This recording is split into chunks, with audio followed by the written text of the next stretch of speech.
Վրաստանի վարչապետը հանդիպել է դիստրիբուցիոն ընկերությունների ներկայացության հետ օրակարգի առանցքայնում ապրանքների բարձր գներն էին, որոնք նվազեցնելու համար կառավարությունը վերջերս տարբեր միջոցառումներ է ձեռնարկել։ Աշխատանքային գործընթացը կապված է ապրանքների բարձր գների հետ, որոնց համար ըստ վարչապետի նվազեցման տեղ կա։ Երկրորդ օրն է վարչապետի հակառակորդների հետ բանավեճեր անցկացնելու նախաձեռնությունը գնահատականների թեմա է, ընդդիմությունը պատրաստ է իշխող թիմի հետ բանավեճերի համար։ Հանուն փոփոխությունների կոալիցիայի առաջնորդներից Զուրաբ Գիրչիջափարիձեն նշում է, որ տարիներ շարունակ կոչ է արել Իրակլի Կոբախիձեին բանավեճերի համար։ Ազգային շարժումը նույնպես հայտնում է իր պատրաստակամությունը, սակայն նշում, որ քաղաքական բանավեճերը պահանջում են ոչ թե հայտարարություններ, այլ կոնկրետ քայլեր, նոր ընտրությունների նշանակում եւ քաղաքական գործիչների ազատ արձակում բանտից։ Գախարյան անուն Վրաստանի կուսակցության ներկայացուցիչները մերժում են ընդդիմության բացասական հայտարարությունները Գյորգի Գախարյայի հետաքննչական հանձնաժողովի նիստին ներկայանալու վերաբերյալ, սակայն պատրաստ է մասնակցել բանավեճին։ Ստրասբուրգի դատարանը սկսել է քննել երիտասարդ իրավաբանների ասոցիացիայի կողմից 2024 թվականի խորհրդարանական ընտրությունների վերաբերյալ ներկայացված բողոքները։ Այս մասին այսօրվա կայացած ճեպազրույցում խոսել է երիտասարդ իրավաբանների ասոցիացիայի ներկայացուցիչը։ Ըստ ասոցիացիայի Ստրասբուրգի դատարանը կարող է գործին շնորհել էական ազդեցություն ունեցող գործի իրավիճակ։ Ճեպազրույցի ժամանակ ասվել է, որ հայցը կենտրոնացված է մի քանի հարցերի վրա, այդ թվում այն մասին, թե արդյոք խորհրդարանական ընտրությունների օրը խախտվել է քվեարկության գաղտնիության սկզբունքը։ Հասարակական կազմակերպությունը նաև հարցեր ունի ընտրությունների օրը օգտագործված քվեաթերթիկների որակի վերաբերյալ։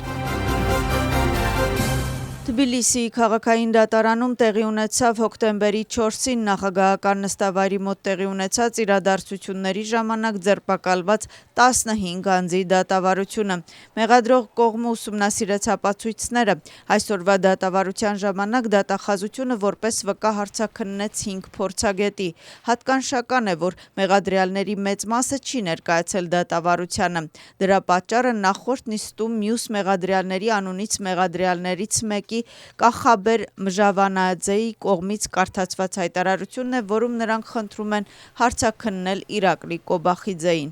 Տեղեկության համար ձերբակալվածներին խմբակային մեղադրանք է առաջադրվել ռազմավարական եւ հատուկ նշանակության օբյեկտներ գրավելու եւ շրջափակելու փորձ կատարելու համար։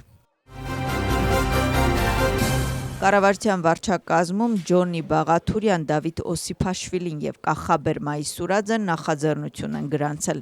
Պահանջում են ընդհանուր հանրաքվե Վրաստանի ՆԱՏՕ-ին եւ Եվրամիությանը անդամակցելու վերաբերյալ։ Նրանց կարծիքով հասարակությունը ինքը պետք է որոշի ցանկանում է անդամակցել Եվրամիությանը եւ ՆԱՏՕ-ին, թե ոչ։ Ներքին գործերի նախարարը աշխատանքային հանդիպում է անցկացրել սահմանային ոստիկանության ղեկավարության հետ։ Քննարկումը կենտրոնացած էր սահմանային ենթակառուցվածքների բարելավման, սահմանային հատվածների կառուցման եւ հագեցման, ինչպես նաեւ սահմանապահների վերապատրաստման հարցի վրա։ Նրանք նաև քննարկել են ափամերձ պահպանության եւ սահմանային ավիացիայի կարողությունների զարգացման ուղղությամբ իրականացվող եւ իրականացվելիք ծրագրերը։ Ներքին գործերի նախարարը շնորհակալություն է հայտնել սահմանային ոստիկանության ղեկավարներին իրենց կատարած աշխատանքի համար։ Վրաստանի սահմանային ոստիկանությունը ձերբակալել է Ինտերպոլի կողմից կարմիր շրջաբերանակով հետախուզվող մեկ անձի։ Նա Թուրքիայի քաղաքացի է, որը թուրքական իրավապահ մարմինների կողմից միջազգային հետախուզության մեջ է գտնվում։ Ձերբակալման գործողությունը իրականացվել է Բաթումիում։ Խոսքը վերաբերում է այն անձին, ով 2021 թվականին անօրինական կերպով հատել է Վրաստանի պետական սահմանը, նախքան նրա նկատմամբ միջազգային հետախուզում հայտարարվելը։ Այժմ ձերբակալվածի նկատմամբ ընթանում է օպերատիվ նախատեսված արտահանձնման գործընթացները։ Այսօր Միացյալ Արաբական Էմիրություններում կկայանա Ուկրաինայի, ԱՄՆ-ի եւ Ռուսաստանի աշխատանքային խմբի հանդիպումը։ Այս մասին հայտարարել է Վոլոդիմիր Զելենսկին։ Նրա խոսքով քննարկվող հիմնական հարցը կլինի Դոնբասը։ Ուկրաինայի նախագահը կրկին խոսել է Դավոսում ԱՄՆ-ի նախագահի հետ կայացած բանակցությունների մասին եւ այդ հանդիպումը դրական է անվանել։ Զելենսկու խոսքով Ուկրաինայի անվտանգության երաշխիքների վերաբերյալ փաստաթուղթը պատրաստ է ստորագրման եւ նա սպասում է ամսաթվի եւ վայրի նշանակմանը։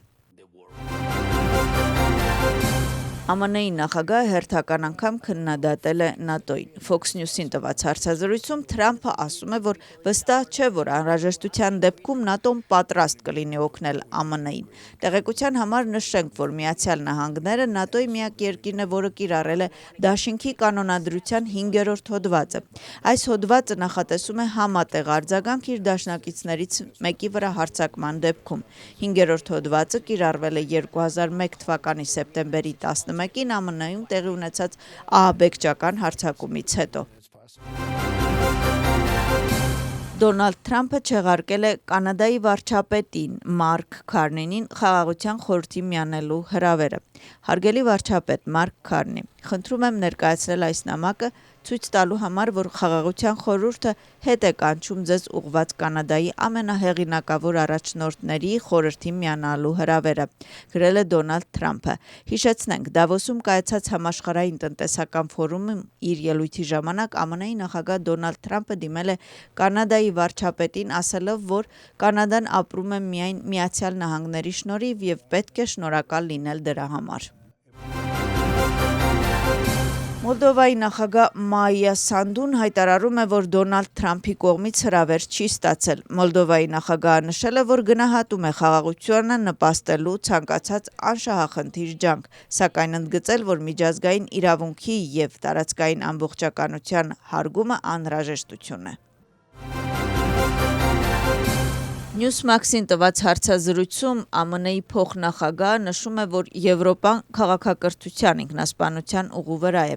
Վենսը նաև անդրադարձել է Գրենլանդիայի հարցին։ Նրա խոսքով Միացյալ Նահանգները արդեն իսկ անուղղակի պաշտպանություն է ապահովում Գրենլանդիայի համար եւ համապատասխանաբար կղզու ռազմավարական կարեւորության պատճառով պարտավոր է մասնակցել դրա ռեսուրսների բաշխմանը։ Նա նաև խոսել է Դոնալդ Թրամփի եւ Մարկ Ռուտիի հանդիպման մասին, որտեղ հաստատվել են Գրենլանդիայի վերաբերյալ շրջանակային համաձայնագրի մի քանի մանրամասներ։ Վերոնշյալի առնչությամբ նշել է, որ փաստաթուղթը ներառում է Միացյալ Նահանգների եւ նրա եվրոպացի դաշնակիցների համար հանքային իրավունքների հասանելիությունը, ինչպես նաեւ համագործակցությունը ոսկի գմբեթ հակահրթիռային պաշտպանության համակարգի շուրջ։